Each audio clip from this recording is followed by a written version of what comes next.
most intense, thrilling, electrifying sport on the planet. Mixed martial arts. You've been looking for the definitive podcast to call your new home to hear everything about it. The search is over. This is the MMA Anomaly Show. No filter. Bringing you the hottest MMA breakdowns straight from the heart of the octagon. This show is all about MMA breakdowns. For fans, by fans. We're talking UFC, MMA, and the occasional big boxing match. We'll bring our unique take on how these fights are going to play out and who we think are the best bets. Welcome to the MMA Anomaly Show. No filter. And now your hosts, Olin, a.k.a. MMA Anomaly, and Emiliano, a.k.a. Jive Turkey Nano.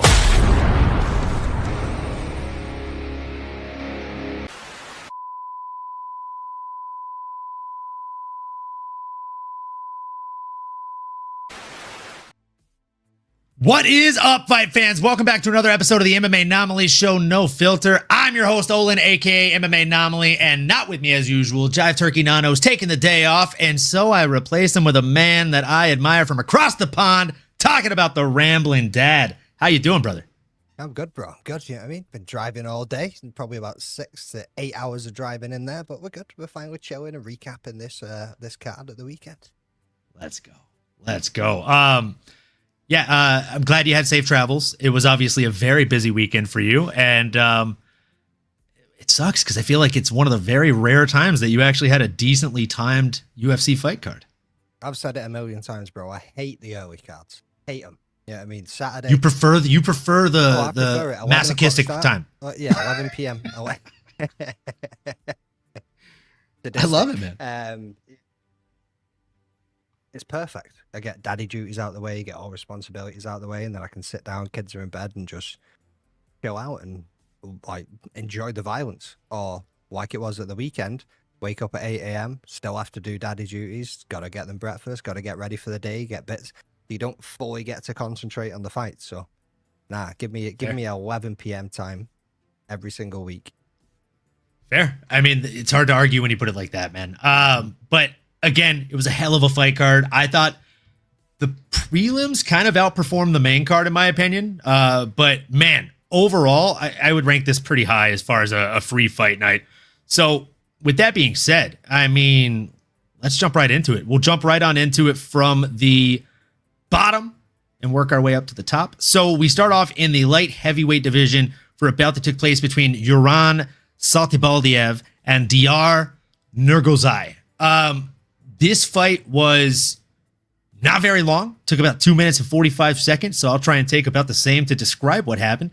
Look, Yuran went out there and instantaneously you could tell that the man was hunting for a submission win, which is crazy, right? Because he only had one submission win coming into this.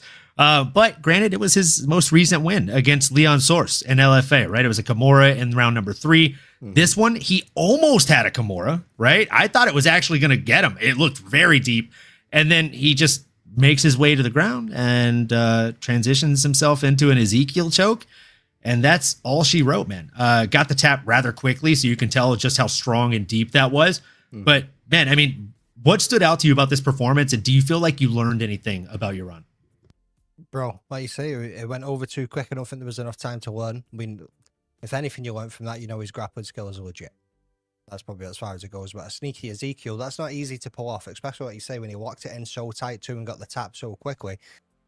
You don't see that often from Ezekiel. Especially like you say, going from the Kimura straight into that, it normally takes guys a little bit more time to try and work that submission in there. It's not something you can just throw on straight away, because as soon as you feel a hand going behind your neck and one kind of clasping over the top, but I know what he's doing, and instantly you're trying to push him away, break away. As soon as you start feeling that, you're like, nope, I know what's coming, like, and you start trying to move. So yeah, like I say, I think we've learned that his grappling's legit, his submission skills are legit, and we'll see what's going to happen for him in the future.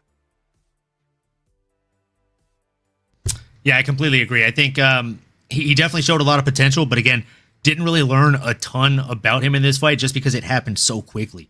Like he only absorbed 13 strikes. He also only landed 3 strikes, right? Like he wasn't landing at volume out there. But before I continue, got to shout out to the people in the chat. Lazy Bed said, I've been shanghaied by this start time twice. The first start time was tentative. That's on me. That's my bad. Next time I'll put it in the description. And yeah, we're here now. So I'm sorry we took a minute, man. Hands like Johnny Walker. Brazil. Let's go.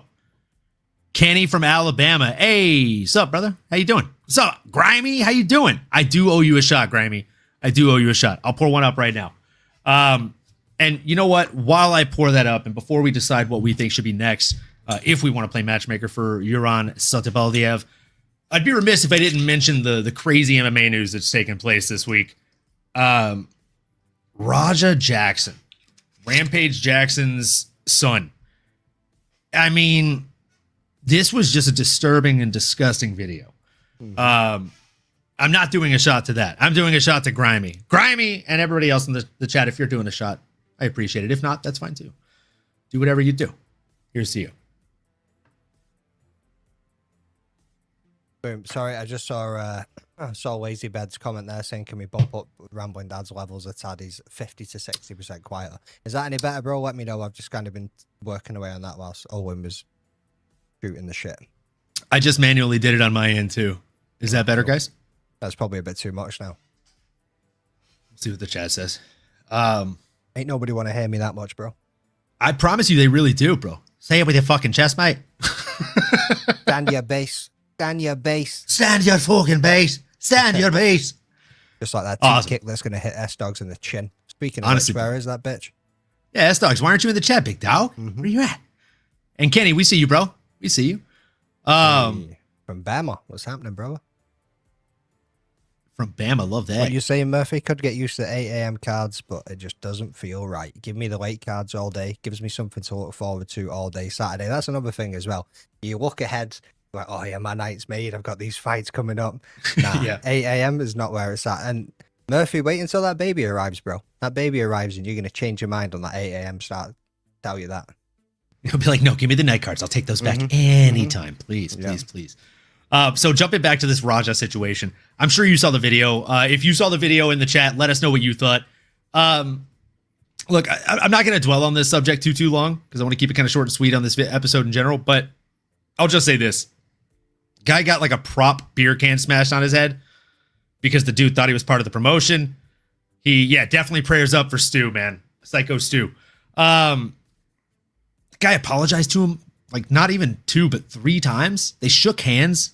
Like it seemed like they'd squashed the beef.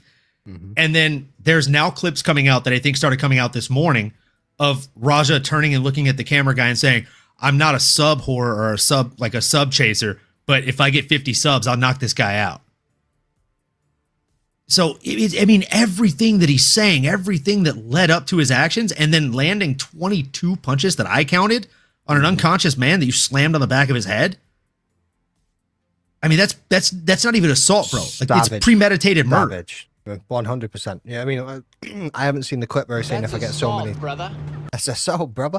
Sorry, I knew you'd love that. All over it. I haven't seen the clip where he was talking about like if I get X amount of subs, but this is also just the kick, like Kick scene culture. at the moment. Yeah, the kick culture. Like it's just mopping. It's more like sick culture, man. Yeah, 100%. But I've seen something. I've not seen all the clips because I know apparently he took a head kick or something before it too. And apparently there was comments if you can get me back in the ring or something like that. And now more and more is coming out and more of the stories getting put together. But it's all a bit wild, man. Like you say, that was premeditated murder. Like this dude was trying to kill this man. Like where was Herb D when you knew him? Even he wouldn't have been that late to jump in there and stop those shots. Like.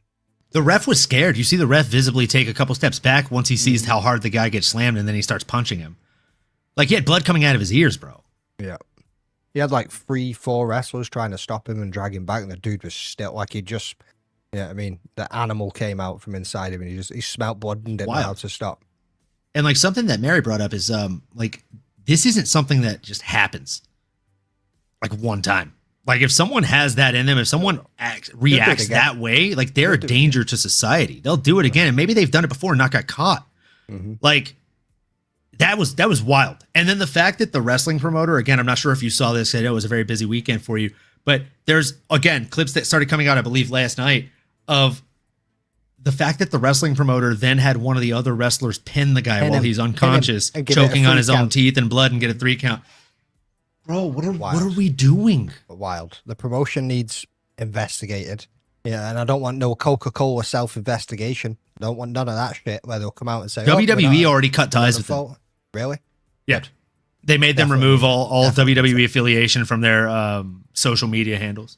Did you see Rampage's post about it on Twitter today, or maybe early hours? Yeah, where he was just like, "Sorry, not sorry." Like it was all a bit. Yeah, I mean, if you listen to him talk about his kids on other podcasts, he's literally said like, "I've got 2 kids in Japan, and for them I have college funds saved up. For Raja, I've got bail funds saved up because he's going to get himself in trouble and go to jail, but I'm just going to bail him out." That's a terrible mentality. Yeah. But I'm just going to bail him out. Bro, if I did something like that and went to jail, my parents would be like, idiot. Right. Let's see how long he lasts. Yeah. It's wild to me, bro. And the dude in the cowboy hat that was telling him to get his receipts, like, brother should be locked up in the same cell. Yeah, I seen that. Was that when they were walking in? When they were first walking into it, he was like, go and get your receipts, bro. And that's another wrestler for the same promotion. Like, come on, bro. What are we doing here? Kenny from Alabama said, send him 2-3 years or 2-3 decade mental asylum and forget, brother. Yeah, I'm with you.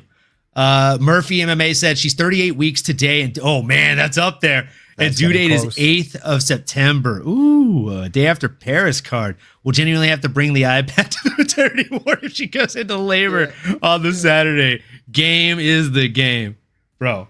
Let's go. Honestly, I love that. See when you go into that labor ward, dude, well, not even the labor ward, but maternity ward. You'll be sitting there for hours while she's just screaming. You might as well take it, bro. You're useless anyway. Yeah, I mean, like, just stand up, massage her shoulders, but just keep watching the fights every now and again. Yeah, I mean, rub her back a little bit, tell her she's doing great. But like, just like, yeah, you can do this. But really, you're talking to your favorite fighter on the screen, but she doesn't know. Yeah, I mean, you're doing so great. Keep your hands up. What did you say, babe? Sorry. Protect yourself at all times. What do you mean protect yourself at all times? I think that midwife's got it out for you. But now, like, massive shout out to you and the missus, bro. Hope everything goes smoothly. Hope the baby arrives safe and sound. Everybody's healthy and happy. And look forward to it, dude. Best moment of your life.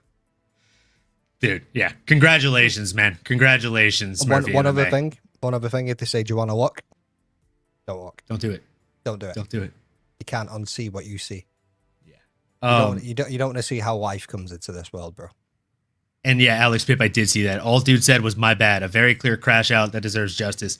LazyBed said, at the end of the day, all of our opinions count for naught. The only thing that's fortunate in this very unfortunate situation is it was all captured live and in real time. There will be repercussions. One can only hope, man. One can only hope. David Duke and the interim Grand Wizards are actively hunting Rampage and his son. What? All right. Who's David Duke and the interim Grand Wizards? I was about to say, who is that? He said his favorite black YouTuber. Cool. Right, okay. I remember you say actively hunting, like out in the streets, actively hunting. Now, what you mean by that, mate? What you mean by that? What the fuck is going down? The fuck is going down? What's up? Take your shirt off, S-Dogs. Take your shirt off, dude.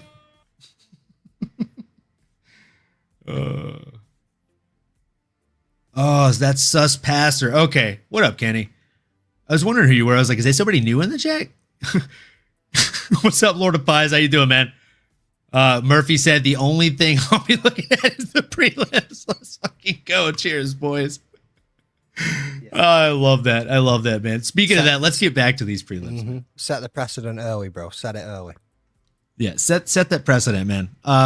Stand your base. And when the baby arrives, like, there's a little snake in the grass. There's a little snake in the grass. Hey. All right. Now, what should be next for Yuran Saltabayev? I want to see him get a little bit of a bigger matchup than the one he had last.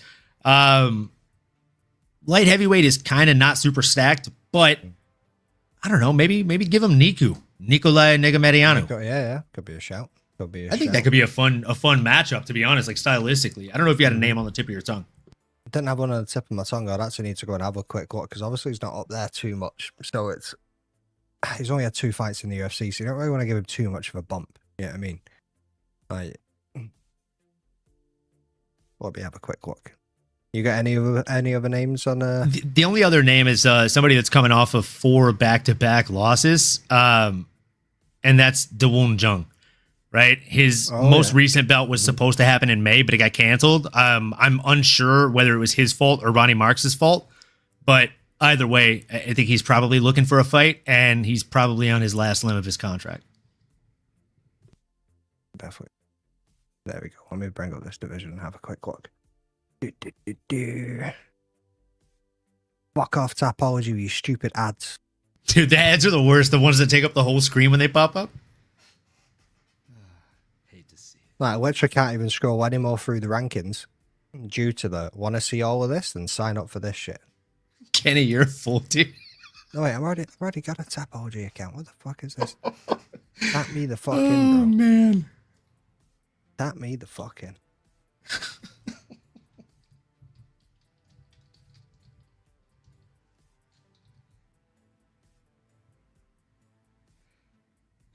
Folks in the chat, if you have a name on the tip of your tongue, let us know who it is. Who should it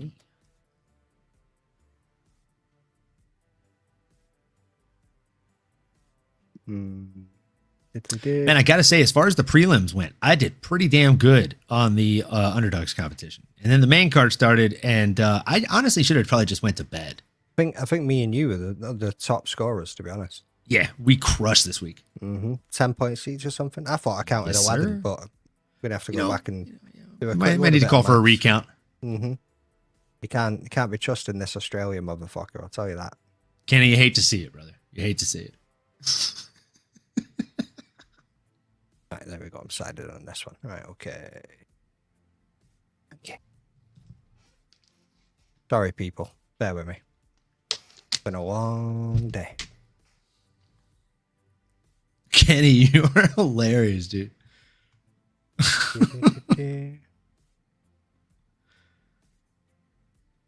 Hey, Bruno Lopez. He's just coming off a loss. Who? Bruno? Bruno Lopez, yeah. Yeah, it's actually a good shout. Dustin Jacoby. Puts him up there. This motherfucker, yeah, he's still with the UFC because he just beat Justin Taffer, didn't he? Tukos. Yeah, That's exactly who I literally just looked at that name and I was waiting for you to finish and was going to say, oh, another name that makes sense is Tuco. Yeah, that might be the best name on the whole list, Tuco Tokos, because he's coming off a win too. So two guys coming off of wins, kind of up and down trajectory as far as their careers go, and both coming off of impressive submissions in the light heavyweight division. Yeah. Then that can move him towards a little bit, you know what I mean? A massive crack now if he gets past him because he's coming off 2 losses at the moment, which then moves him up a little bit more.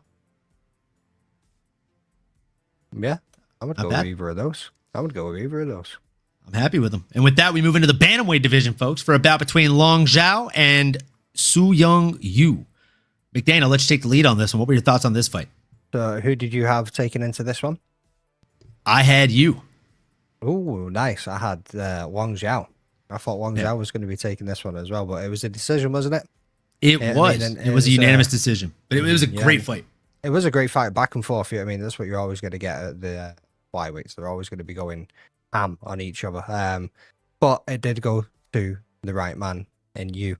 You know what I mean? So I think it was just crisper. It was faster. It was quicker off the mark. And it just all round just seemed to be one step ahead of Zhao as the fight went on.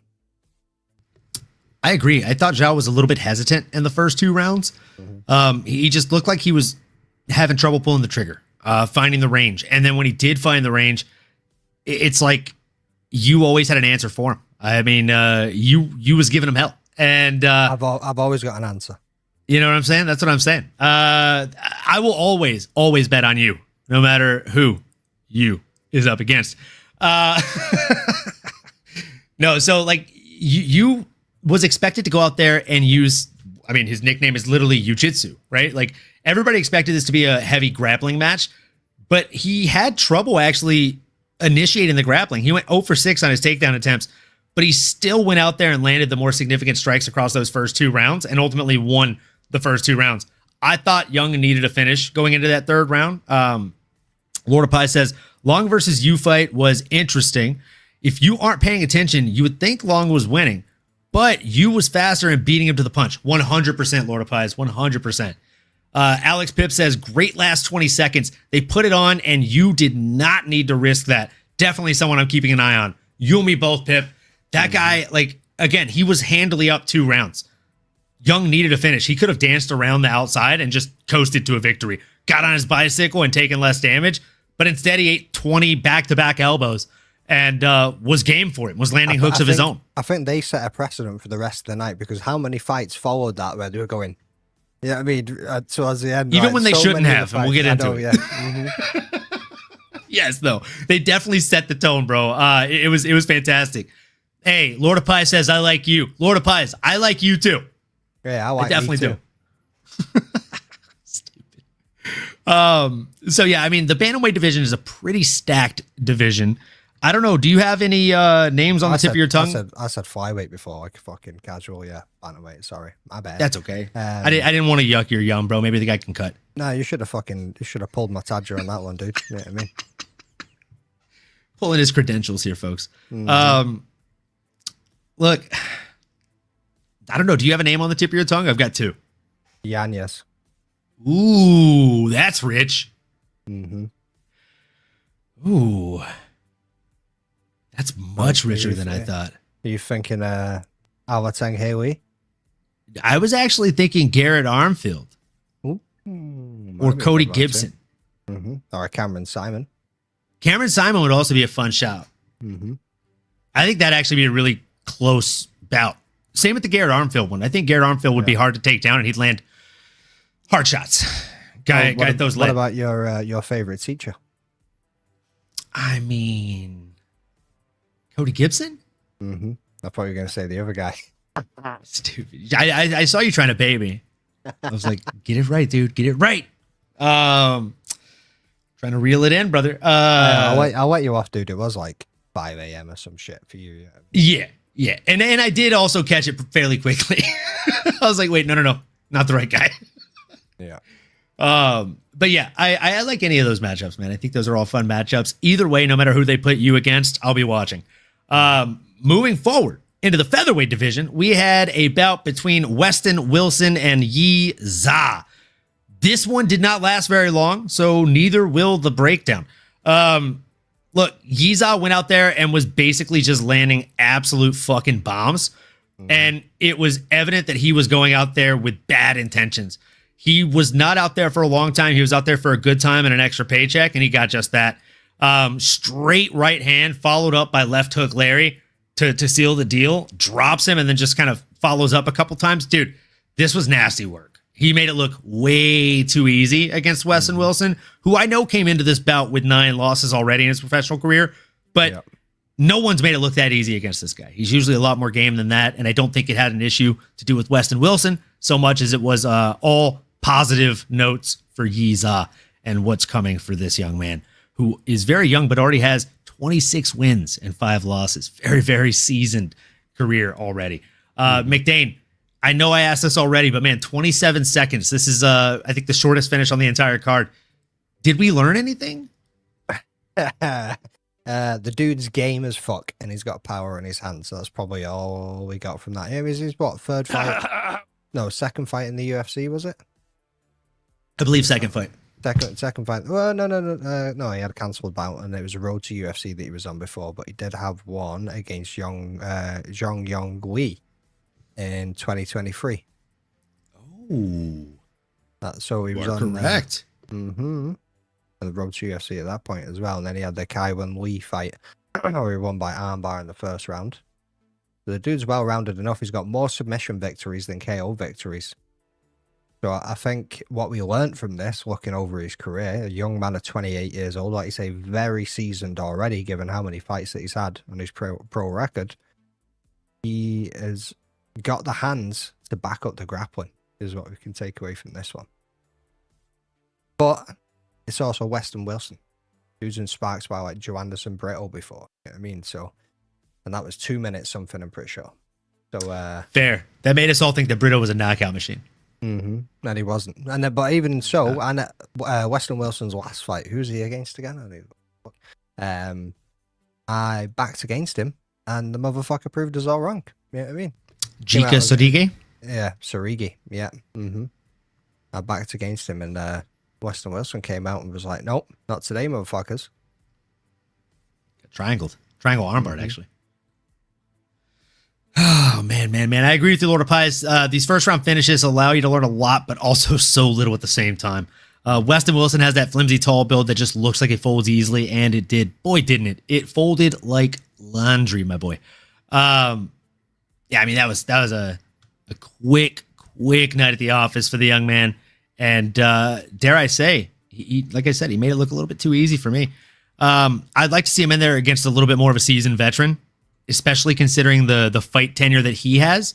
Yeah. And I mean, why not pole vault this guy like into the upper echelon, right? I don't know if you have any names on the tip of your tongue. I'm happy to let you go first if you do. If you say seasoned veteran, are you thinking like a Calvin Cater, or you're going to go up a little bit more to the Haida Emils of the world, or? So I was thinking a Calvin Cater or a Giga Chikadze. Giga Chikadze would be a shout. That'd be a fun match. Or if you really want to test, I suppose you could do C-Rod. Ooh, you know what I mean, that would be a tough outing for him, I think. But I think he'd be game for it. I mean, I'd watch that fight for damn sure. He'd go for it straight away. Or even Darren Elkins. Yeah. Yeah, 100%.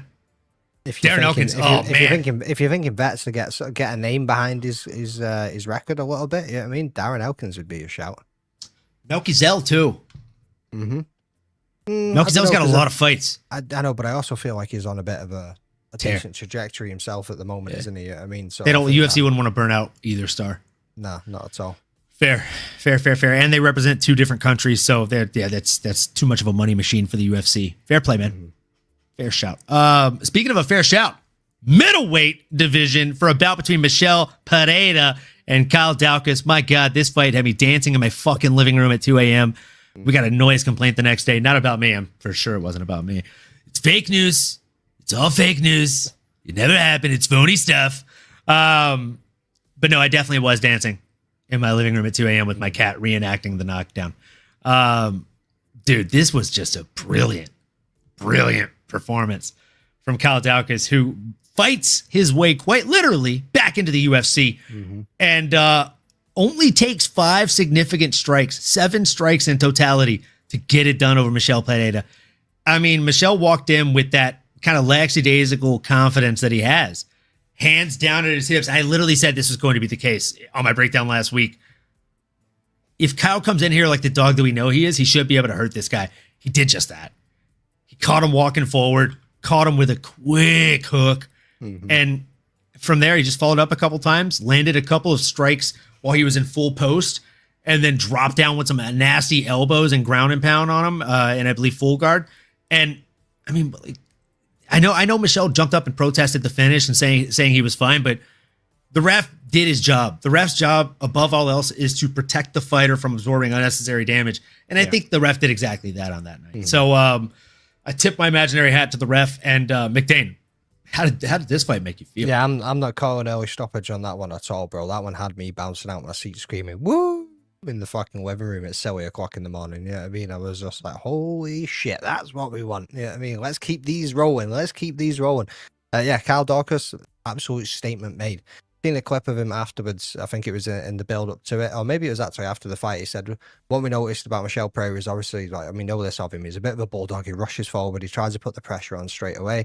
He's trying to hit you with like some of the heavier shots he's got. And if he can't, he's going to try and grapple with you a little bit and then try and catch you again. You know what I mean? Like, he doesn't really do much of the capoeira stuff anymore. Like, he's a bit more reserved with it now than what he was doing before. But we've seen this man do some absolute ridiculous stuff, like backflips onto people's heads and shit. You know what I mean? So he was like, we know he's going to rush forward and he's going to try and like throw his shots. What I need to do is sit down on my shots.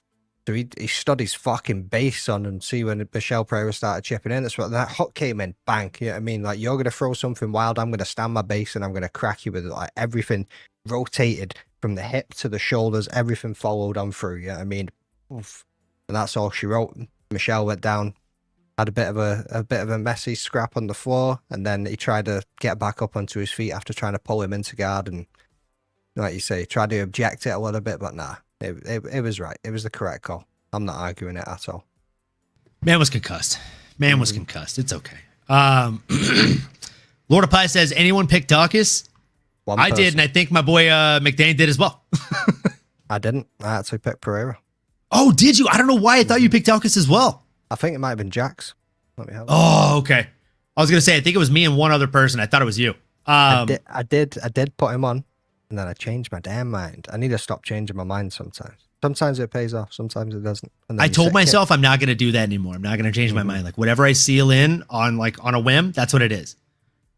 Because like that's how I win money whenever I do like straight bets too. Every time I go back and forth and like think about it, I'm always annoyed. Oh, it was Yao. Mute mouse. Oh, we did actually talk about that last week, so that's Rex.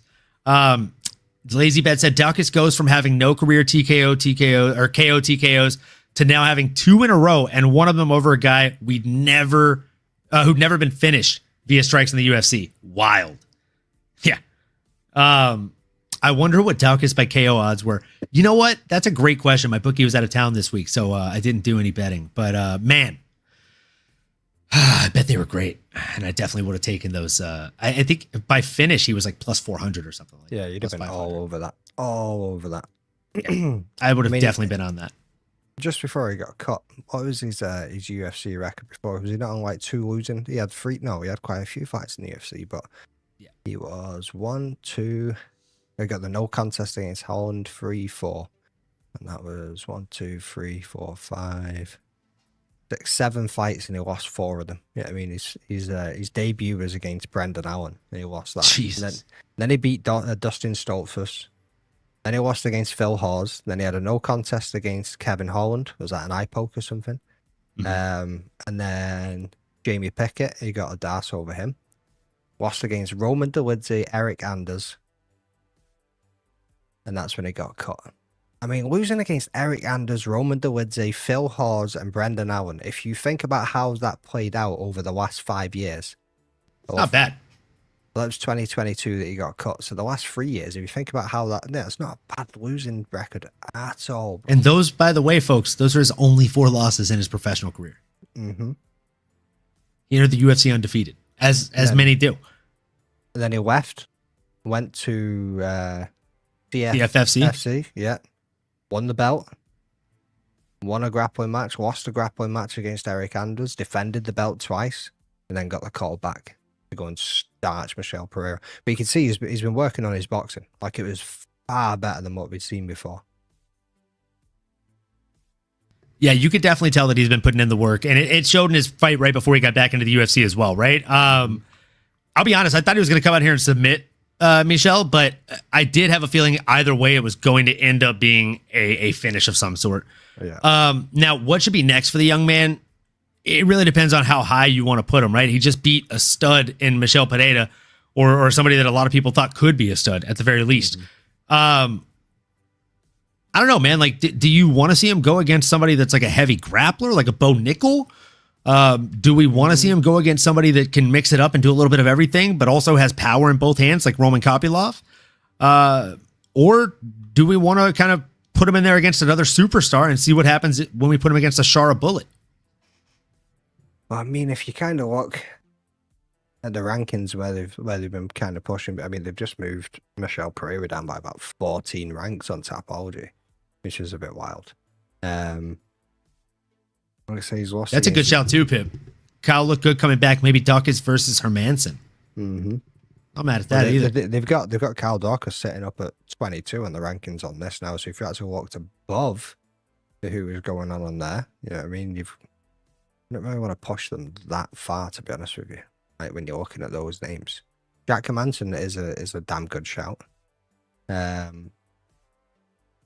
Alexichuk, whatever you want to say his fucking name.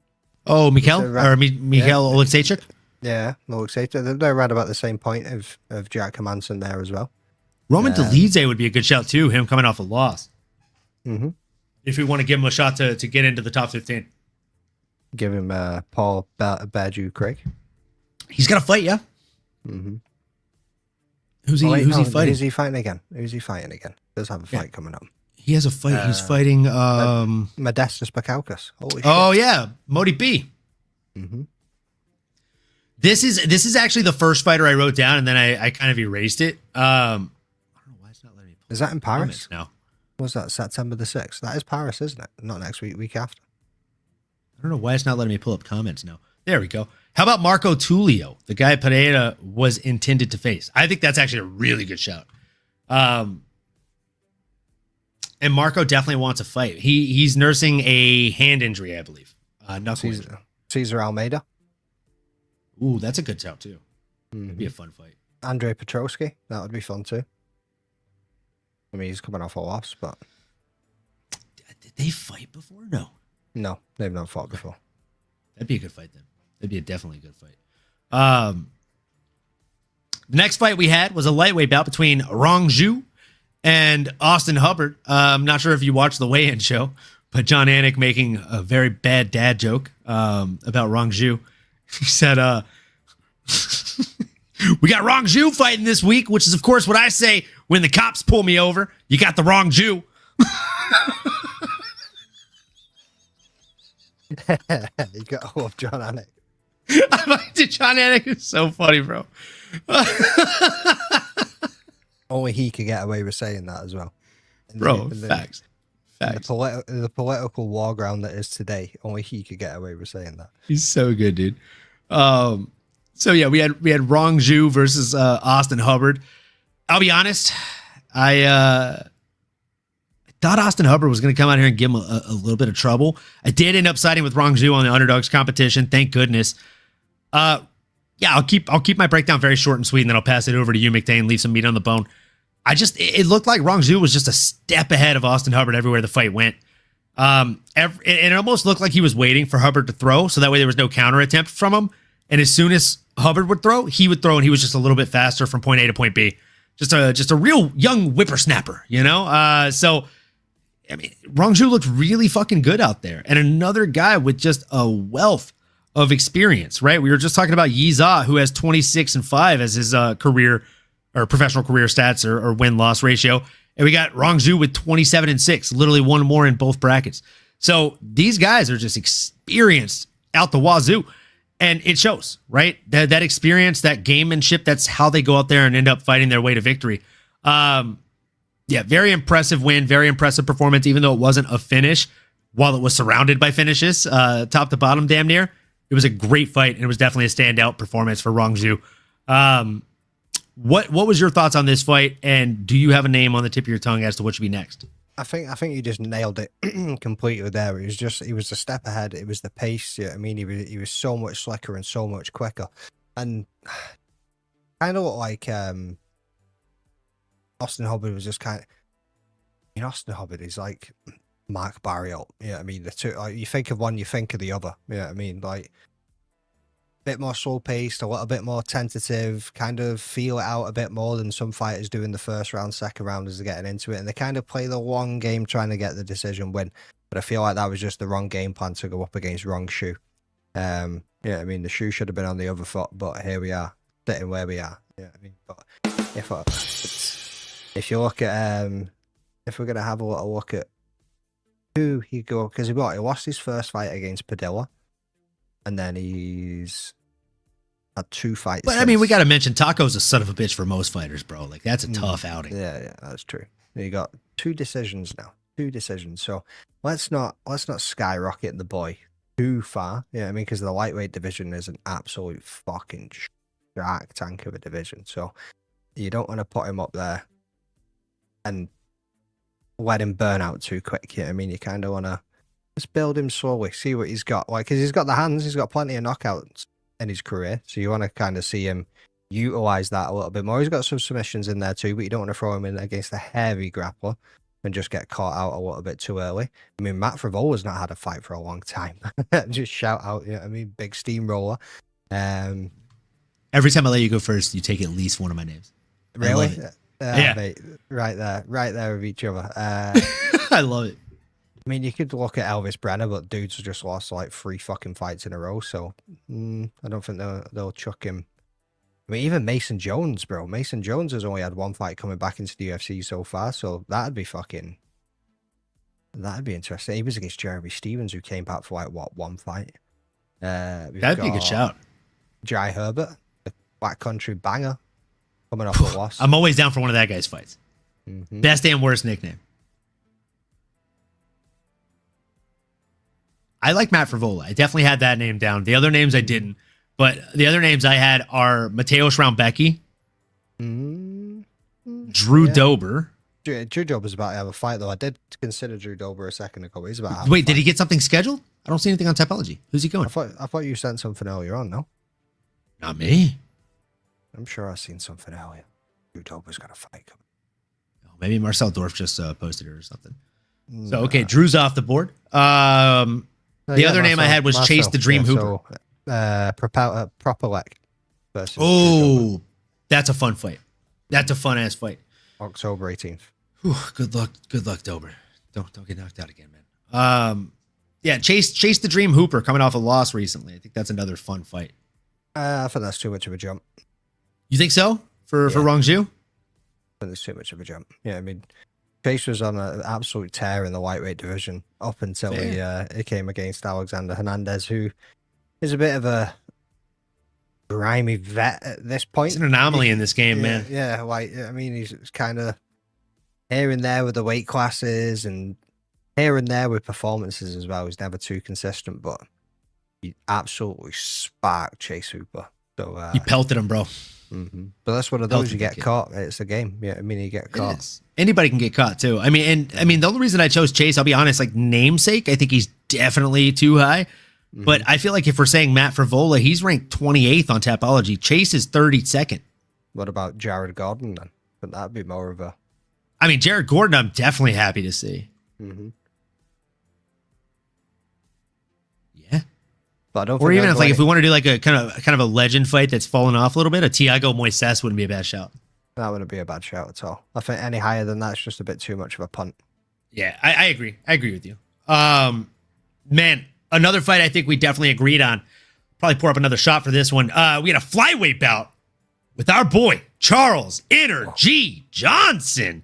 Let's fucking go. Love this guy. Coming in against Loner Kavanaugh, which, hey, fan of this guy too. I think he's fantastic for the sport. Great striker, very well-rounded fighter, and very young in his mixed martial arts career. He just drew the short stick, bro. Like, that's simply what happened. Sometimes you get a bad hand in life, but you got to play that hand, and he played it very well for as long as it lasted, right? It was a very competitive match up until he forgot that there was a significant reach advantage for his opponent. He backstepped out, thought he was out of range. As we saw, as fate would have it, he simply was not. He got clipped on the chin by a little right hand Ricky cameo there, and just gets dropped like a sack of potatoes. Instantly gets followed up on by a shark that smelled blood in the water. And holy smokes, man. This shot is for you, Charles Energy Johnson, out of the Cobra Kai shot glass, because, man, strike first, strike hard, no mercy. You defined that shit on Saturday. Let's get it, folks. I ain't got no shots, but I got a cold beer. But yeah, everything that you said just nailed it. But what I will give props off to Walter Kavanaugh, dude is game, bro. In every single one of his fights that he's turned up. Oh, Loney, sorry, Paul Loney. His leg kicks when that fight started, though. You hear those things land, bro. They went. Oh my god, I got nauseous when I think it was like the 4th or 5th one that he landed, and you saw. Like, Charles did a good poker face for the first 3 or 4. Yeah. But when the one I'm remembering landed, you saw his eyes change. His eyebrows darted down. His mouth went open. And you could just see a little bit of dread started to set in. And I had PTSD flashbacks to the AKA days, bro. Like, that shit don't feel good. And it didn't sound nice either.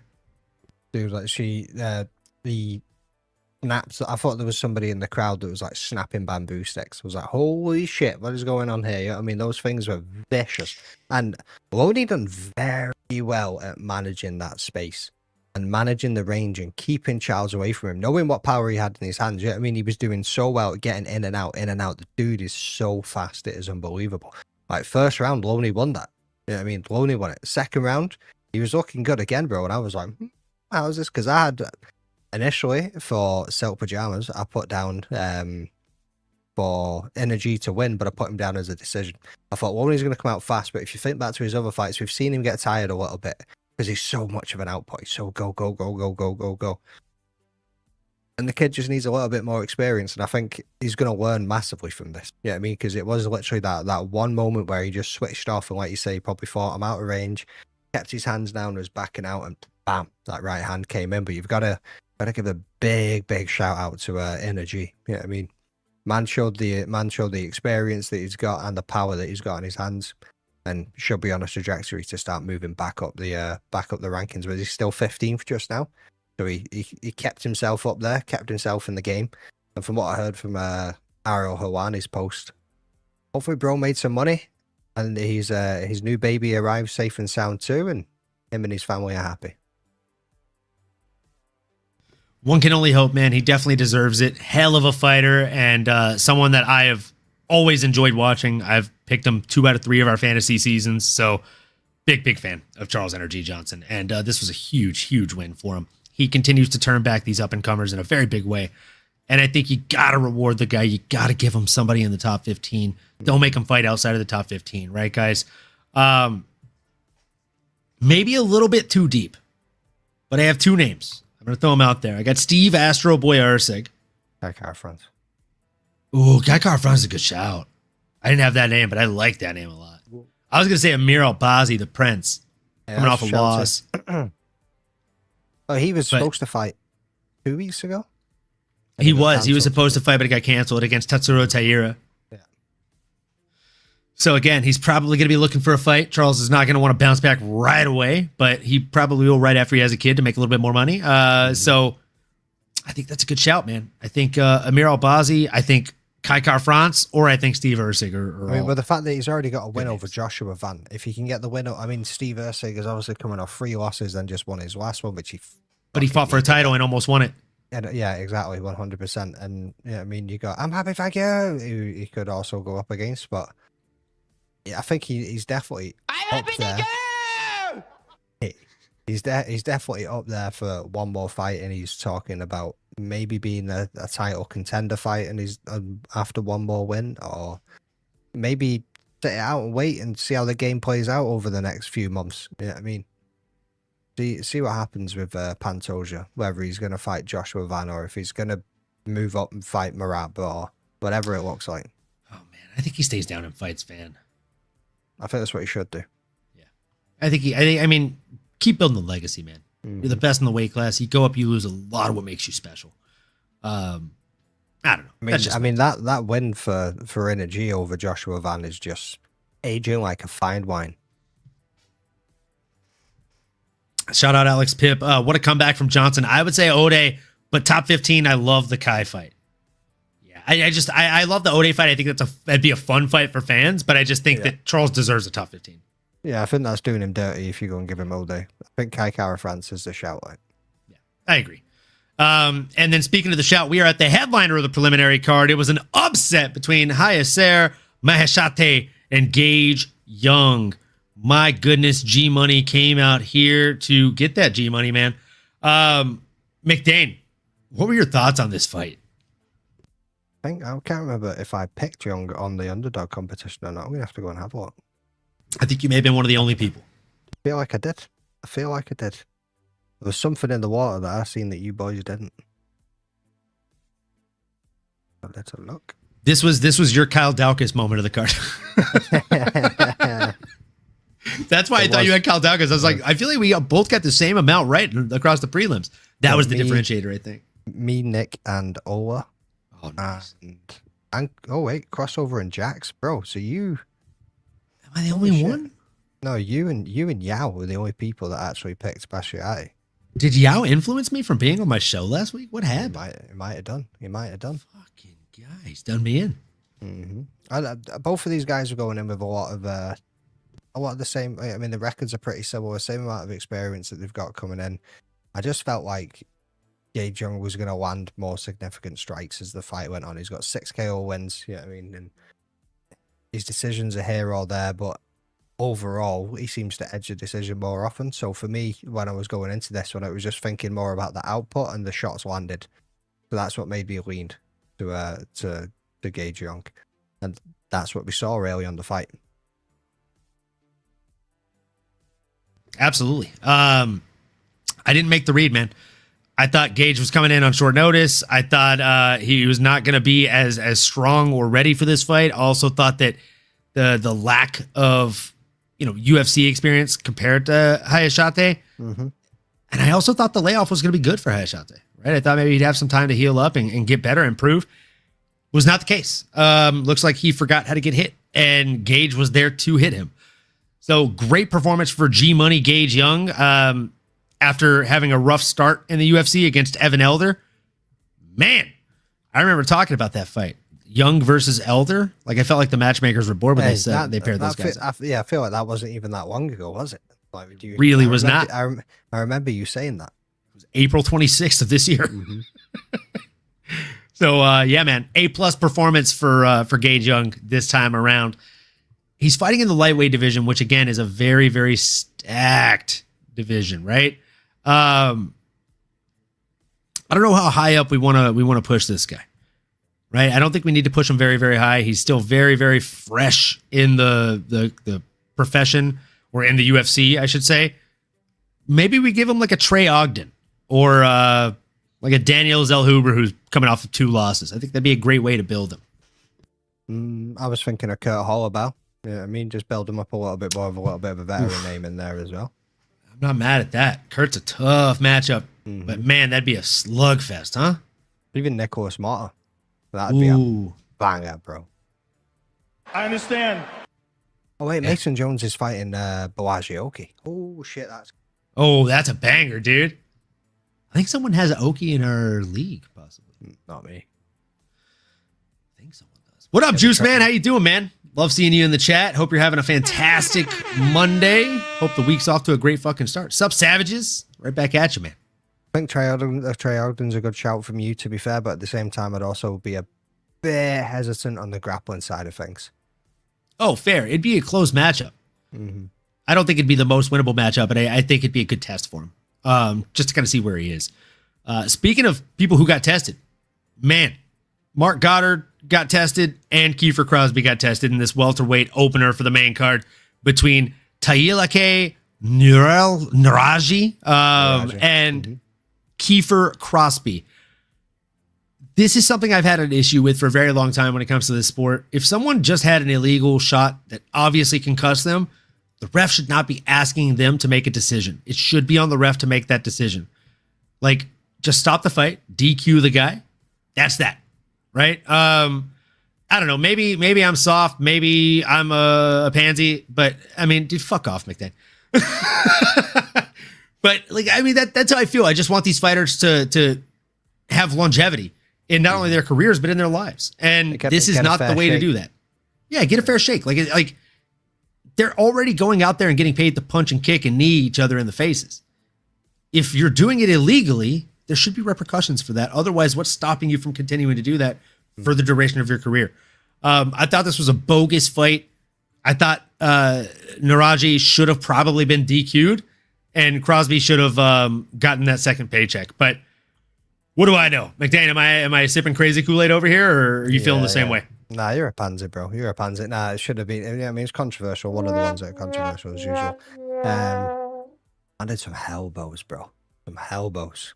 I mean, but at the same time, I expected Kiefer Crosby to get knocked out anyway. I'm pretty sure I picked first round knockout on another fantasy thing that I do with fights. Yeah, I mean, it's the way that I seen it going. It was the way that 74% of Tapology seen it going too. So I think either way, Kiefer Crosby was going to be losing that fight. If he won by disqualification, it would have upset a few people's parlays. So what was meant to be happened, in my opinion. But it was a bit controversial. I agree. That was always the fight, the way the fight was going to go, you know? But wasn't supposed to go like that. Not that way. So now, do you have a name on the tip of your tongue? I'll be honest. After that kind of finish, I don't care to play matchmaker for Naraji. I'll let McMader and the boys do their job. I don't want to help them today. I feel like you've got to go and prove yourself again after that, don't you? Yeah, I mean, that was your UFC debut. You need to kind of go. Not a step up. Nah, you need to go and rectify that and just chuck him in against somebody else and see where he goes from there. Absolutely, man. And with that, let's see here. What they say in the chat? Definitely an asterisk next to that win. But unpopular opinion, I think those knees should be legal. You know what? I agree with you. However, if they're not, so long as they are not legal, there should be ramifications and repercussions for doing them. What did he have? Two palms down or on both knees? He had one knee down.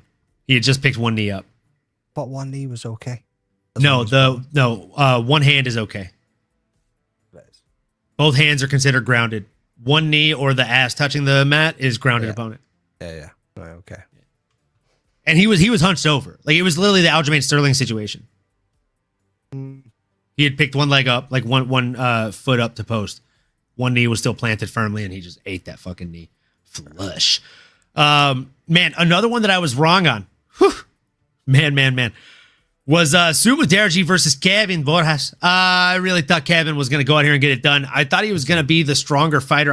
He's a frustrating fighter to be a fan of. I'll be honest with you.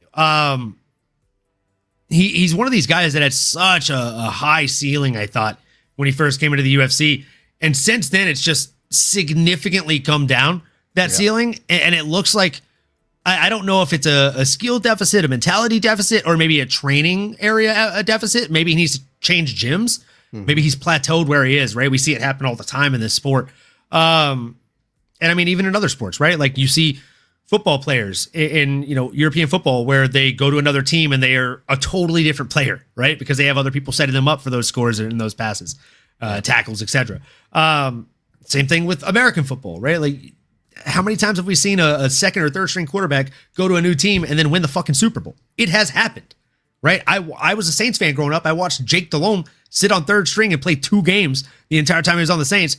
We traded him to the Carolina Panthers. They went to the Super Bowl that year. They lost by a field goal. So again, changing where you are can change who you are and what you're able to produce out there in the sport of your choice. So I genuinely think that Kevin Borjas is kind of washed at the gym he's at. His win-loss ratio is just steadily getting worse. He's almost becoming a 500 fighter at this point, right? Oh, I was about to say I wouldn't be surprised if we see fighter removed tomorrow. I'm trying not to think about that because I actually feel it in my loins. He's 1-3. Yeah, 1-3 since his Dana White Contender Series fight. Man. In 2 years. I have a shot to do for the next fight, so I'm just going to do it for this one. But bro's got hands on him. But I feel like in that fucking fight, you got a shot to do for this one for your competition. I feel like he was too hesitant, bro. He was like waiting on the counter too much. He wasn't pushing forward. Dumadaji was controlling the space. He was just on him constantly. He was, again, like another one of those fighters on that night that was just faster than the other. Yeah, I mean, he was just getting to the point before Borjas could get there. And I took Borjas as well. And here we are, bro. You know what I mean? Sipping shots. Kevin, let me down, man. Let me down. This shot's not for Kevin, though. This shot is for Waldo Cortez Acosta for the fantasy competition. It's fuck me, man. That guy let me down. I just figured I'd space him out because I also have one for the main event. Cheers, folks. Hey. for the same week, who are you going head to head with?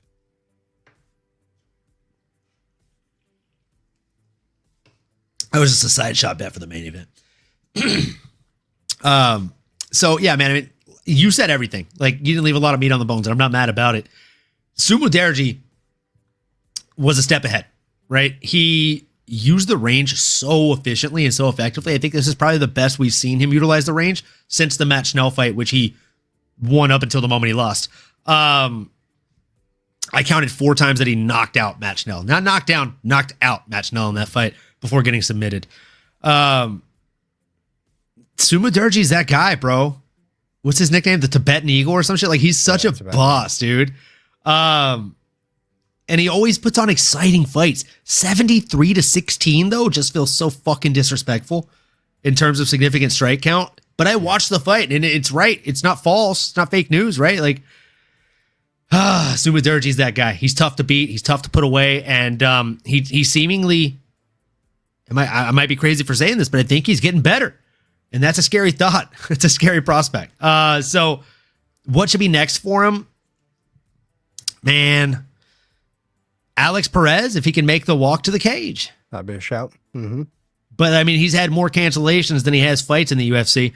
So that's a tough one. Like, I wouldn't even want to sign that one. Maybe you give him the winner of Hyun-Sung Park and Bruno Silva. Mm-hmm. Mm-hmm. Or Almabayev. Ooh, God bless you. No, Almabayev is a good shout. I was gonna say Kai Asakura. Yeah. Coming off 2 back-to-back losses. No, I think it's a bit disrespectful, isn't it? To Kai? No. Dude, but Kai he's like one of the most followed fighters in the weight class, though. Yeah. And then how's he done since he joined the UFC? Yeah, I mean, if I'm Sumudaerji and they offer me any of the names that you just said, and then they offer me Kai, I'm signing Kai, bro. Nah, I'm washing that dude. Fuck that. Nah. I mean, especially the way the MMA fan base is, especially when you look at them on Twitter and stuff as well. Like, ain't nobody giving shit about Kai Sakura now. Ain't nobody giving a fuck.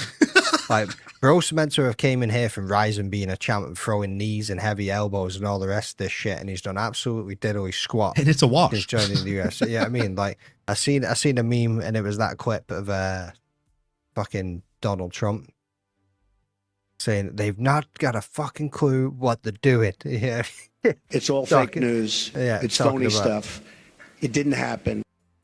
They don't know what the fuck they're doing, and that's exactly it when you look at fighters coming in from other promotions. I don't know why I instantly thought of I don't know if you've watched the Righteous Gemstones. It's such a funny. Dude, I'll have to send you a clip to the trailer so you can. I think it'll be something you're into. You have a funny sense of humor. I feel like you need to give him somebody that's also on a bit of a winning streak like he is, to just give him that extra bump. Like you say, I mean, he lost 3 fights in a row. He's starting to get a bit of momentum behind him. He's starting to build it back up, and he's looking better again. I think you need to give him somebody up there. I think you need to really give him a good push. Somebody who's on a win, coming off a win, or coming off a couple of wins. Like an Almabayev. Obviously Alex Perez is coming off like a Tim Elliott? They already lost against Tim Elliott, so they're going to do that rematch? I think it'd be a fun rematch, though. Yeah. Both guys are coming off of wins now. No, that was a rumor, Alex. That was a rumor that the negotiating his thing. That was from a fake tweeter guy. And Tim Elliott just subbed Kaya Sakura too. Yeah, I mean, the only guy to call it, by the way. Only guy to call it. Only guy. I said second round sub. Tim Elliott. Give yourself a pat on the back there. You deserve it, big guy. And then Energy comes in the chat and just gives me the affirmation that I need. And then was like, I changed my pick because of you, Energy. I'm sitting there like, Ola. Said it all first, bro. Don't be jumping on bro's nuts because he's a fighter. You know what I mean? There are 2 fighters that I always bet on, and I've very rarely lost on. I'm up more money than I'm down on them. Tim Elliott, and Energy is definitely one of them. And the other one is Juicy J, Julian Erosa.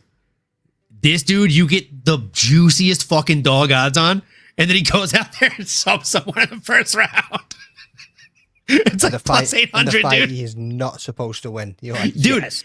It's like there are anomaly fighters as far as betting lines go, where if you bet them every single fight, he's not going back to Risen. No, I think he was asking. He was asking because it was a rumor. There was a Twitter guy. Yeah, there was a Twitter guy that posted and said that he was renegotiating. He called Dana and Hunter and asked to renegotiate to go back to Risen. But no, that's not real news. That's what he should have done. That's what he should be doing. I mean, he'd still lose money. But yeah, man. I mean, respectfully. I feel like respectfully. No, I feel like the Kai Asakura fight would be a fun fight for him, but I do agree with you. I think he should be able to fight up. I think, I don't know, man. I feel like somebody like I mean, we've already said it, man. Alex Perez, I think, is probably my favorite pick. That's as high as you can go, really, given who's above him. Yeah, I mean. That's what I'm saying. And who also isn't matched up already. Or a Mano Cap. it's funny because like both those guys are the ones that are like, are they going to show up? Man, okay, I'm going to make the weight. Like, I'm either not going to have my opponent show up at all, or my opponent's going to show up 6 pounds heavy. Tough call. Tough call. Speaking of tough call, I'm happy I already did my shot for this one because it's a tough pill to swallow in general. Sergey Pavlovich in the heavyweight division versus Waldo Cortez Acosta. And just a weird match, in my complete opinion here. Sergey looked better than Waldo. I'll just keep it as simple as that. Waldo looked tired. After the first round, he looked tired. And it's tough to see because he's looked very good in his most recent fights. And this is just a massive setback in a very shallow heavyweight division. The best thing about heavyweight is if you get an emphatic knockout or emphatic finish, you get pole vaulted into the rankings. And then if you get another one of the rankings, you get pole vaulted into the top 5 rankings. But the worst thing about heavyweight, it's like Foghorn Leghorn says, is the best of times I say is the worst of times. When you get a loss, you jump the fuck back, dude. It's back of the bus for this kid now. So, I mean, I truly feel like he's going to just fall back to the number 15 spot or somewhere around there in these top 15 rankings that are ever changing in the heavyweight division. So good on Sergey Pavlovich. This felt like a real y'all must have forgot moment. And, I mean, good win, man. Was it the most exciting fight of the night? No. But it was a fight. It happened. Sergey got it done. Waldo looked pretty sloppy, and he did the worst impression of Max Holloway we've ever seen in the octagon. I knew when you said earlier you were going to come back to that later. This was the fight that you were talking about. Yeah, I mean, literally pointed to the ground and ran off. Like, they're backed away. It's a wild shit going. Yeah, no, dude, you're totally right. Yeah, I mean, like, because the division is not very stacked as it is, and he was on his way up. And I mean, even look at Pav though. Like, dude was the boogeyman of the division. Got starched by Tom Aspinall and has not looked the same since. Tom Aspinall turned him into a decision fighter. Like, he hasn't KO'd nobody since he fought Tom, which is fucking wild because he was starching everybody, bro. But like you say, the boxing was just crispier. His counters were a lot crispier. Even the cardio for heavyweight boys looked crispier than Waldo Cortez Acosta. Like, whatever you fucking say. I was right. Yeah, fucking nailed it. Yeah, I mean, it's 1:15 in the morning. 1:15 in the morning. Don't know what I'm driving. Been up since stupid o'clock this morning. But hey ho. But yeah, Pav just looked better all round. And again, another heavyweight fight where we've not seen a fucking KO. The people that are at the top of the division. If you got past Pav, next one was going to be a title contender. Or next one could have been a title shot. I think it would have been a title shot. I'll be completely honest with you. Mm-hmm. Yeah. Because Tom needs bodies. Yeah, but then if you went in there against Tom, walking the way that he Bad did. news bears. Imagine bad news bears 100%. Imagine he clipped Pav. It's heavyweight. He clips him, knocks him out. Boom. Gets that next one, but he looks as sloppy and as slow and as heavyweight as he did in that fight going in against Tom Aspinall. He would have just been ran through, absolutely ran through. So would have been another under 3-minute highlight for Tommy for sure, bro.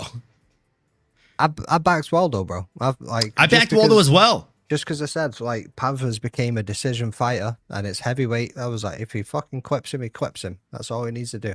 I have Waldo in our fantasy league. That was very upsetting this weekend. Not a lot of points from that big boy. When you're drafting heavyweights, you kind of need them to get a finish. But I digress, man. I can't even remember who I'd taken. I'll have to look after this. We can check. But yeah, man, making the walk. Look, he said he never thought Waldo was that good, and he would have been disappointed if Pavlovich lost. That's a fair call out, dude. Like, Pavlovich is a beast, but I mean, McDane put it best. Like, the dude has not knocked anybody out since the Tom Aspinall situation. That performance literally changed him. It made him hesitate. It made him gun shy. But with that being said, you know, speaking of people who have changed, Brian Ortega has gotten fucking lazy, hasn't he? Let's just one. Sorry, I know you tried to fucking swap it around. So we just said that Waldo, if he won that fight, would have been going for a title fight.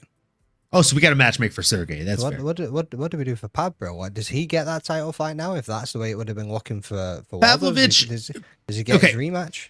Or Yes or no? You've got Volkov sitting there who just fucking beat him and then got screwed in the Garn fight, and where's that going to be going? I don't think that's fair for Pav, though. I think Pav's stuck in a sticky situation right now because he can't go for a title fight. I think what you do for Pav is if somehow, like fucking by the power of Grayskull, if Ghana is able to go out there and get the win, then you put him against Ghana for the first title defense. If Tom, I agree. I think he would. Because he'd rather do that than a rematch with Tom instantaneously. Gives him time to get better. Yeah, I suppose. Get better. Try and get his fucking knockout clause back into his fucking And also, contracts. If Tom wins, then Sergey's fucked, bro. Ty Burr is who I went. If Ty wins, you put, I don't know, man. Like, who do you even put him in there against? Because he's fought a lot of the guys at heavyweight already, right? Mm-hmm. Well, I wouldn't say like a lot, but like a fair amount in the top 10. Maybe Jailton Almeida? Title contender fight? Almeida. Fucking Jailton. I suppose he actually already has, hasn't he? I mean, you've got Eric Lewis, Tai Tuivasa, Curtis Blades, Tom, Volkov. Obviously, Rosenstrike's not with the fucking promotion anymore. Wilder, Cortez Acosta.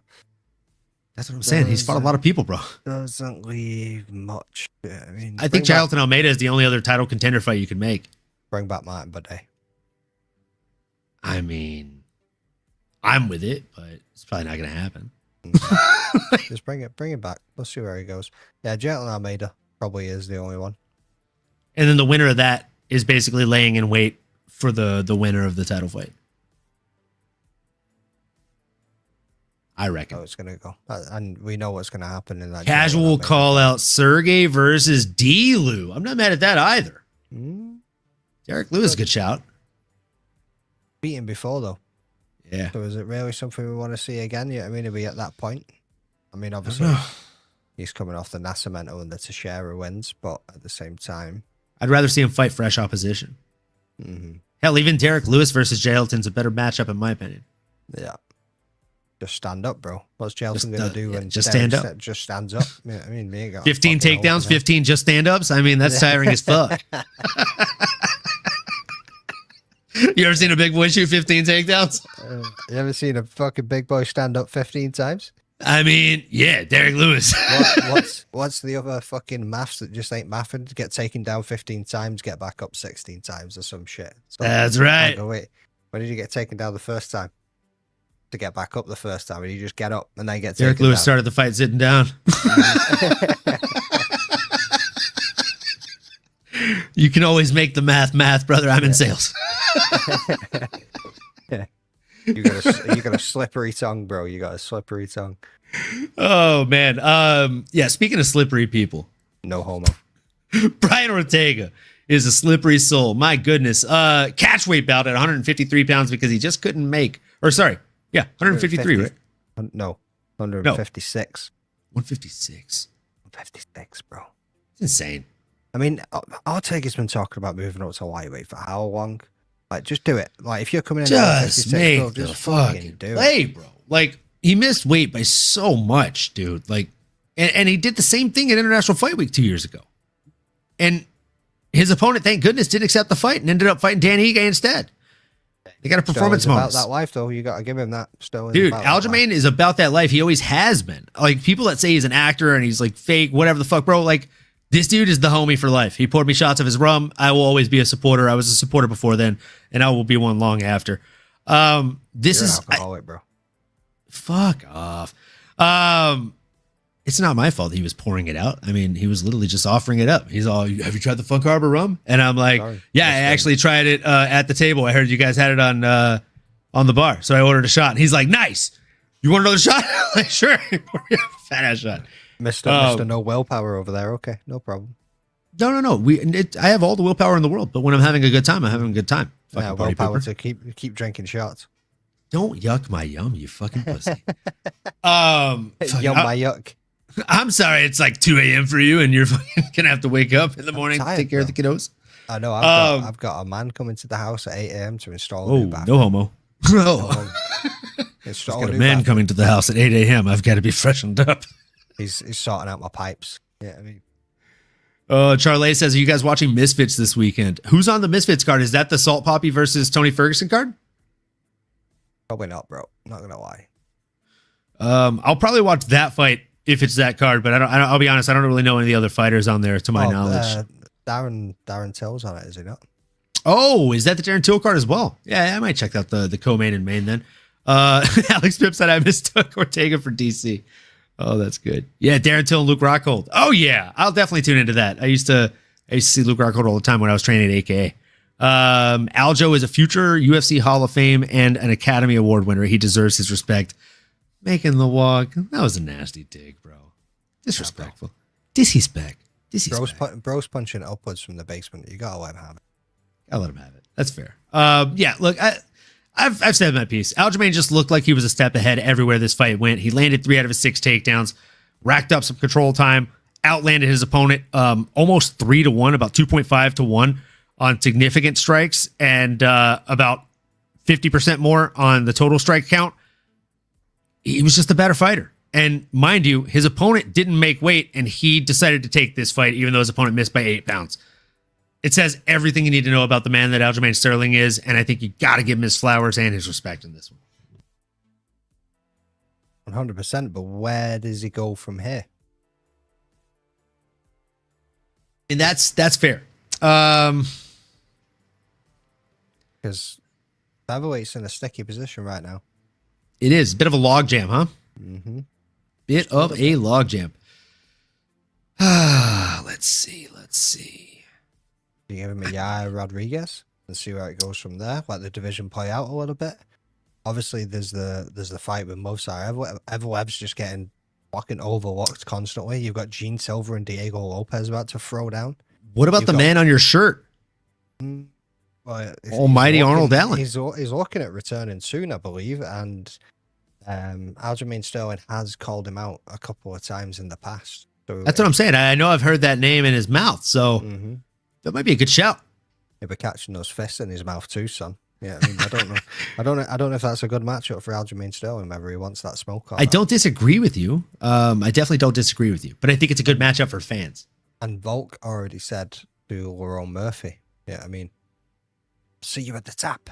So I think Lerone Murphy's going to be getting the next I just want to title see. shot. I just want to see Volk versus Sterling. I'll be honest. I think that's a fun ass matchup.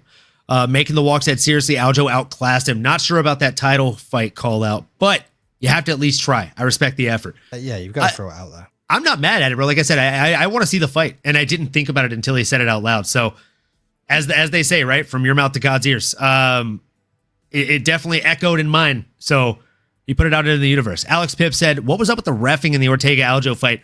Ortega said he got poked in the eye. Herb Dean said it was clean. Then Ortega pretty much stopped the fight. What the hell, dude?" Herb is very liberal when it comes to stopping fights due to eye pokes. We've seen it time and time again. I think it might almost be time to get Herb out of there. He's been making more mistakes more often than not lately. And we have plenty of other refs that are up and coming. And plenty of seasoned refs as well. Like the Mark Goddard of the world, which he made a mistake on Saturday, which it happens, right? But, you know, we've got Jason Herzogs. The new guy, fuck, I wish I meant to write down his name, but it was like 2 a.m. The tall buff guy with the nice goatee and beard setup. He was great as a ref. He was establishing control. I saw him in 2 of the fights on the prelims. I'm going to go back and look it up, and I'll rectify this mistake on the next episode. But I'd like to see more of that guy. I'm hoping he's not just specific to the Shanghai cards, because he was fantastic in there at the ref position. Alex Pip said, do we see Murphy versus Aljo for #1 contender? I'm not mad at I don't that, think so. but I just don't think that Murphy would take that fight. No. In his mind, he thinks he's done enough. And why wouldn't he? I'm not calling him out. I agree with that 100%. Yeah, I mean, I don't think Murphy versus Aljo for a #1 contender, because both guys are wanting the title fight. Volk did respond to Murphy saying, "I'll see you soon."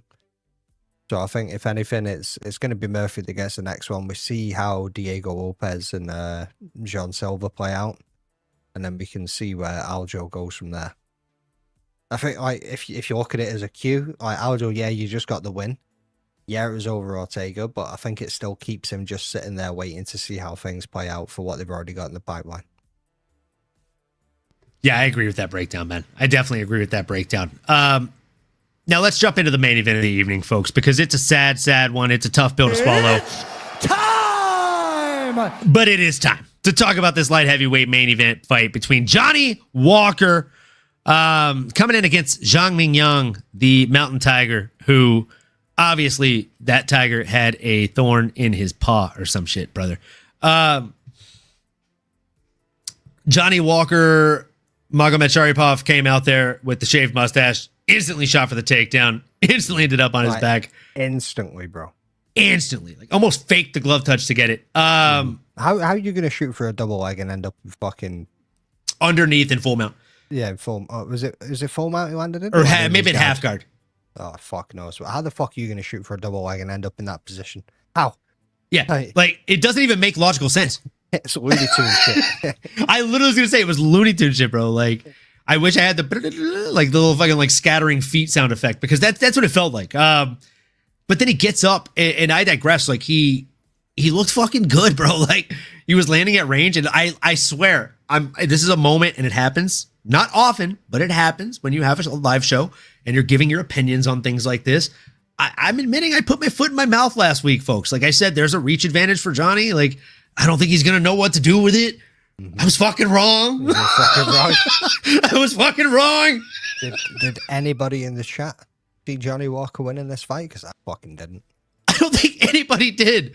I think maybe Dixon Sider was like, I think it's worth sprinkling a little bit on Johnny Walker. And I'm like, it was a heavy underdog. I was like, if you know, honestly, if my bookie was in town, I probably would. Because Johnny Walker, like, you know, one of two things is going to happen in his fight. He's going to get knocked out comically, or he's going to finish somebody comically. That's the only two ways that his fights ever end, dude.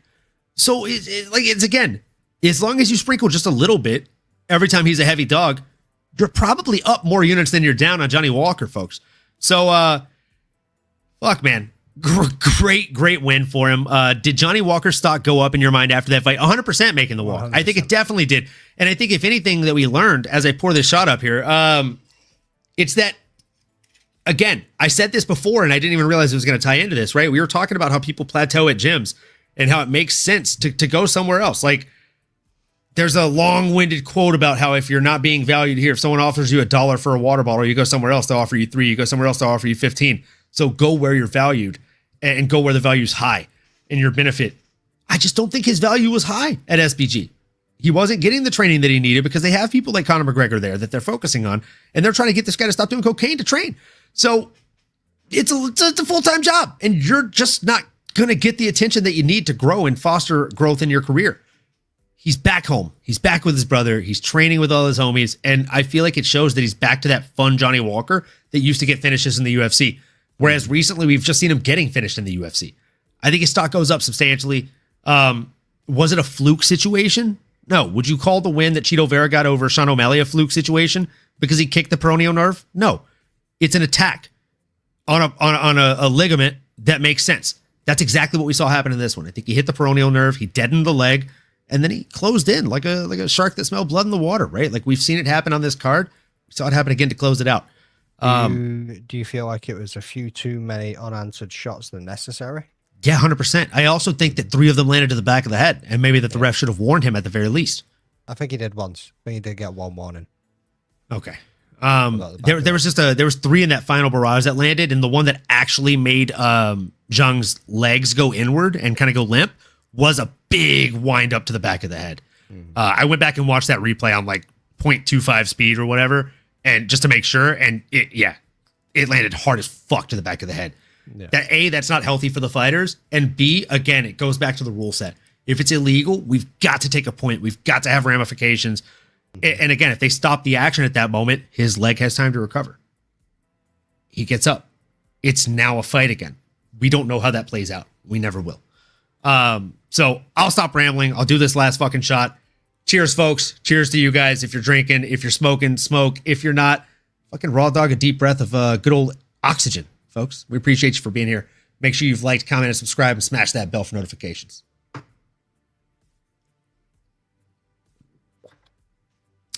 What you got, McDade? Mate, you've pretty much fucking torn all the meat off that bone. But in my pick, I did consider the old Johnny Walker a little bit too much and thought, bro, this dude's gonna get fucking KO'd. Like, I seen it playing out through the first round. Yeah, he had that little bit of the range, but I thought, nah, Meng Yang's gonna close the distance, he's gonna clip him, and we're just gonna see Johnny fucking seen him do before. Yeah, I mean, and how fucking wrong was I? The one thing that I did overlook was the fact that he has now changed gym to Extreme Couture. I really didn't take that into consideration at all. Like you say, being surrounded by his brother, who's on a heel hook tear, as well as the other people in that gym. And like you say, I think we've seen with SBG and Kavanagh, like, the ceiling of where he can get somebody. He's only ever done it with one person. Outside of Conor McGregor, how else has it looked? Yeah, I mean, no disrespect. Yeah, Brad Katona. Yeah, I suppose. Like, I say no disrespect, but actually looking at things and just having a bit of an objective look against it, I suppose. Like, I don't think SPG was the right fit for him. Personality-wise, too, wasn't the right fit for him.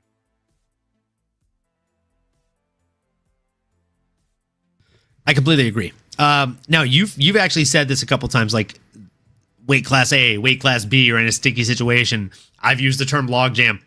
I actually don't think there is more of a log-jammed weight class than light heavyweight. Right. Yeah. I'm just going to run through some names real quick, okay? So I'm going to run through them in order of their rankings on Tapology. So we got Magomed Ankalaev, the champ, Yuri Prokaska, Alex Poatan Pineda, Carlos Blackjack Olberg, Jan Blachowicz, Khalil Roundtree Jr., Dominic Reyes, Jamal Hill, Alexander Rakic, Azamat Murzakanov. Okay? Now, if you're paying attention, right, I just named 10 fighters. 8 of them are matched up. Talk about a logjam. Like, everybody has a dance partner already, and this guy standing in the corner, twiddling his thumbs behind his back, afraid to ask the girl to dance. There's just not a lot of options for him other than Jan Blachowicz and Jamal Hill, in my opinion. He also beat... No, sorry, he lost, didn't he? He lost against Volkan Ozdemir. Yep. That was last year.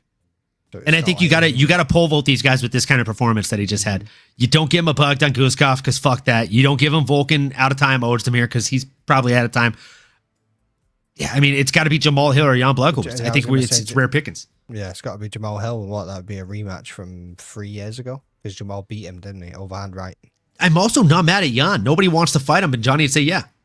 But Johnny's 100%. Been knocked out by him too, right? Mm-hmm. And Jan's not got many fights left in him, I don't think. I mean, dude's he doesn't. 41, 42. But if I'm Jan, I'm coming off of a draw and then 2 decision losses, and I know that I've knocked this guy out before. I'm signing the fucking line, McDade. Yeah. Because like you said, how many fights does he have left? How much tread does he have left on the tires? And how many big paychecks does he have left? That could be an extra $50K in his pocket too. Easy. If he gets a knockout, it's always a $50K bonus over Johnny. Yeah. Because again, it's a Looney Tunes moment. I do agree, Alex. The feints made the fight and it opened up the leg kicks for him. Amazing performance. I definitely think he deserves his flowers. Making the Walk said Jamal beat him comically. Jan is probably the fight to make. That's what I think. I think the Jan fight actually plays out a little bit differently here. If memory serves me correct, I think the last time him and Jan fought, it was his first or second fight after moving to SBG, which we saw was not a good fit. You can have the best Olympic runner in the fucking world. You put him in the wrong pair of shoes, he's going to slow down a little bit. That's how the not as good guys beat him. I'm not saying Jan isn't as good as Johnny fucking Walker by any stretch of mankind, but you change the situation, you change where the man's training, you could change the outcome of the fight quite easily. So I think that's the fight to make. And that's it, man. That's the fights. Olberg's facing Reyes. Yeah. Magomed's fighting Alex Pineda. Yuri's fighting Roundtree. Blackjack is fighting Dominic Reyes. And then Alexander Rakic is fighting Azamat Murzakanov. That's the top 10. Yeah. Or 8 of them. But then you go to like all the way to the top 20, and there's only one other person matched up, and that's Paul Craig versus Modestas Bukauskas. Yeah, but I think if you also kind of just let it play out a little bit, we've said this multiple times tonight, but even against Azamat Murzakanov, depending on how that one goes, could be a Give him the winner of that fight. Mm-hmm. Honestly, the winner of that fight or the loser of Yuri versus Khalil would be a fun matchup as well. Yeah. You don't give him the winner though, because the winner would probably want or be ready for a title shot. I think even the loser, or maybe even the winner. Well, no, probably not the winner actually, because Carlos Ulberg, if he wins, would probably be looking towards the title too. But the loser. Hey, let's go, Khalil blocks raid. Shout out Joe Hogan. Carlos Ulberg or Dominic Reyes would also be a decent shout. Whoever the loser is in that fight. Fair. Oh man. Yeah, that definitely opened it up a little bit, huh? And then I gotta ask, right? Because we always do matchups for the winners. There's a couple of like biggest losers on the card. What do we do with the Mountain Tiger now? After a devastating loss like this. What's your thoughts? I mean, honestly, I think it makes sense to put him against Iwan Kutelaba. Somebody who's also very up and down. Somebody who's, again, possibly going to get comically knocked out, right? Yeah. I mean, this was to leap him up. This was really to leap him up. Yeah, I mean, this was his chance. Yeah. Like he was working his way towards the top 15, and this was to really fucking push him. I don't know. It's tough. You got, like you say, you've got Muddy B and Paul Craig going to be going against each other. Maybe he gets the fucking loser of that fight. Who the fuck knows? Dustin Jacoby, try and push him back towards that top 15 kind of area. Ooh, man, I don't like how that fight goes for him. I think Dustin Jacoby dusts him up. I got a bad feeling about that one. I've got a bad feeling about this. Oh man, I got a bad feeling about this. Or Krylov. He's coming off 2 losses. Krylov is a good fight. Mm-hmm. Nikita, ooh. Yeah, honestly, I think that's probably the move. Nikita or Iwan, I think, are probably the best kind of bids on that. And then as far as Brian Ortega, like, what do we do with this guy? He's missed weight multiple times. He's flirted with the move to lightweight. I think A, he's got to move to lightweight. B, who the fuck does he fight? Well, he's going to go in for namesake straight off, so you know he's going to get a top 15 at the least. You know what I mean? He's going to get a top 15 at the least. I don't think he gets anything richer than top 10. We'll do like, he's not going top 5 right away. Stick him in against Grant Dawson. Give his debut against fucking Iron Mike. My guy just wants to see him get beat the fuck up. Take that man down. But yeah, well, nah, because Ortega's a slippery motherfucker and his jiu-jitsu's legit. Yeah. So what, Grant Dawson's going to try and take him down and hold him there? Let's see what a lightweight fucking Brian Ortega can do in the ground. Max Holloway lightweight rematch? Mm-hmm. That's a bit too much, though. I know. I was kidding. I don't want to see that. I don't want to see that. That's CTE City, bro. I didn't even realize that was almost a T City pun there. CTE City. CTE City. Man. Hanato Moicano. I was going to say Hinato or Benny from the block. Good old Benny El Dariush. All right. Uncle Benny. Which I didn't even realize. He's actually got the Assyrian flag on fucking Tapology. That's sick as fuck. Benny from the block. He's still Benny from the block. Yeah. Because he's definitely, like I say. See, this is it. This is it right here, bro. Ortega versus Dariush. I'm saying Benny from the block, bro. Mm-hmm. I think it's a good shout. And then going back a little bit further, Waldo Cortez Acosta. This man was supposed to get a title shot off of this. He came out here and he got pretty much just beat up and outclassed by a better fighter in Sergey Pavlovich in a you must have forgot moment. He's already beat like a decent clip of guys here. I mean, if you think about it, he came away from Lucas Bresky and fucking Andrei Arlovsky, then Rebellis to Spain. Like, Marcin Tybura? Ryan, I know, yeah, Ryan, yeah, 100%. Ryan Spann and Spivak, and then lose against Pav. Maybe Pav was just too much of a fucking jump. Maybe there's just something off on the night. I don't know, but yeah. He just looked tired. I don't know that he went there early enough to acclimate or something. I don't know. Like, Marcin Tybura has been a top 10, but he's got Ante Delija coming up. Yeah. But Tybura is definitely a shout. He's always been in that top 10 like area. You know what I mean? He's always backed himself up. Like a lot of people gave Tom Aspinall shit for beating Tybura because they knew it was gash, but he's been in the top 10 rankings for how long? It's not easy to maintain. Long time. Like, what's up, Halftime 93? Hope you're having a great night, brother. Love to see you in the chat. I actually have another name that I just got very excited to think about. you're gonna say Derek Lewis, aren't you? I'm not. I'm talking about someone even bigger. Razor Shamil Blades. O'Neal. Shamil Gaziev. Shamil O'Neal. Shamil O'Neal, baby. I think that's a fun fight. That is a I pretty think fun Shamil probably does bad things to him. Mm-hmm. Except from that time that he fought against Rosenstrike, he boy backed him, won $500. Oh my God, let's go, dude.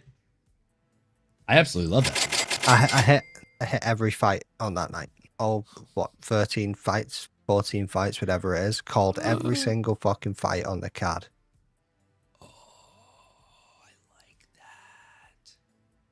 Waldo versus Walter Walker. Oh, That's just a a push good Walter shout. Walker straight up there. Yeah, that's a good shout. Why not? They tried What to give about- him Delu. Kennedy and Zechiku. He's coming off a loss too. You just wanted to say the name. Stop flexing, bro. Stop. You're gonna bust out of that shirt flexing that hard. Yeah, no, I think Kennedy's a good shout, bro. There was one other loser on the card that I definitely wanted to match up. Who is the her? Lunar Kavanaugh. Brother, I still don't think this guy's light is burnt out by any means. He's very young in his career. I want to see him get a better matchup, or not a better matchup, or more favorable matchup, but a more appropriate matchup as far as careers go. I'm curious if you had any names on the tip of your tongue for this one, because I'll be honest, I think we got to move him down a little bit. O'Day is not a bad shout. O'Day be a good one. Jesus Aguilar. Yeah, I mean, try and build him up again. Like, try and build him up again. Honestly, I like Andre Lima. Andre Lima would be a good shout. He's 11-0, like similar situation, very, very low, like kind of number of fights as far as his professional career goes. I don't know, man. I think that's a fun one. Lima's like three wins too, so I feel could be a shout. Yeah, I mean, or Rafael Estevam, but Rafael Estevam might do bad things. what about Feel? Oh, he's got a fight coming up. Andre Fiello, that's a good shout. Cody Durden would be a fun one too, but I just think Cody's very experienced. Consider that, yeah. I did think that'd be too much experience. I just think he might take him down and kind of ragdoll him a little bit, and it would just be the worst thing for the kid's career. Like the absolute worst thing for the kid's career. Halftime said, is anyone watching Dana White's Contender Series tomorrow? Absolutely, I'm going to be watching tomorrow. Are you going to be tuning in? Not at the time it goes live. I'm in work at 6 a.m. on Wednesday morning, so I'll probably tune in the next day. O'Day was the first person I thought of too. Makes him face the same problem of trying to nullify speed. That I 100% agree with, because like O'Day's speed is nasty stuff, bro. What, match now or Flippy Buns? I thought Matt retired after that last fight. Oh, did he? Yeah, I thought he did. He could have done. But I mean, if he comes back for a fight, I'd love to see that fight, bro. Him versus Lerner would be a banger. I always tune in for a match now fight, and I will happily lose money betting on him. It was against Flick, wasn't it? Yeah, I remember that. Halftime 93 Crossover MMA is doing a watch along for it tomorrow. Oh, let's go, folks. Folks, if you're tuning in to Dana White's Contender Series tomorrow, make sure you march on over to Crossover MMA's channel and watch his watch along if you want some company to watch with you. He's definitely great company to have. I've submitted my parlay: 1 under, 1 over, 1 dog, and 1 favorite. Cheers. Let's go, dude. What app or sportsbook are you getting odds on Dana White's Contender Series on? Do I get those on DraftKings Sportsbooks? You do know that this dude is like a degenerate gambler at halftime, so you've actually just made him go and walk straight away. Yeah, I'm checking right now. Oh, I do get odds on Contender Series. I gotta do some homework tonight, boys. Bro, Derwin said on that call just before they started, oh, you're about to go and do a 2-hour show and it's stupid o'clock in the morning. That won't be a 2-hour show. It'll be nice and quick. An hour and 40 minutes later. Yeah, exactly. We're still 20 minutes shy, bro. We got 15 minutes, and as long as we end there, I'm right. I'm man of my word. It's still quicker than 2 hours. Oh, all right, guys. This guy's tired. I got to get the kid to bed. Folks, we appreciate each and every one of you for tuning in. If you haven't already, like, comment, subscribe, smash the bell for notifications. You know the drill. At MMA Anomaly, at The Rambling Dad. I know you're already subscribed to the channel. If you're not, do yourself a favor. March on over there and do it, folks. And look, if you do nothing we've asked you to do, that's totally fine too, as long as you do the next two things. We ask that you keep on going and you keep on growing. We really hope we see you next time. You've been listening to the MMA Anomaly Show. No filter. As you may have been able to tell, we dig the MMA, and our passion is to dive deep into the upcoming fights, give you our expert breakdowns, and help you make sense of all the chaos that is the fight game. We hope you've enjoyed the show. If you did, make sure to like, rate, and review. We'll be back soon, but in the meantime, make sure to find us on YouTube, Twitter, Instagram, and Twitch at MMA Anomaly. Be cool, and we'll see you next time.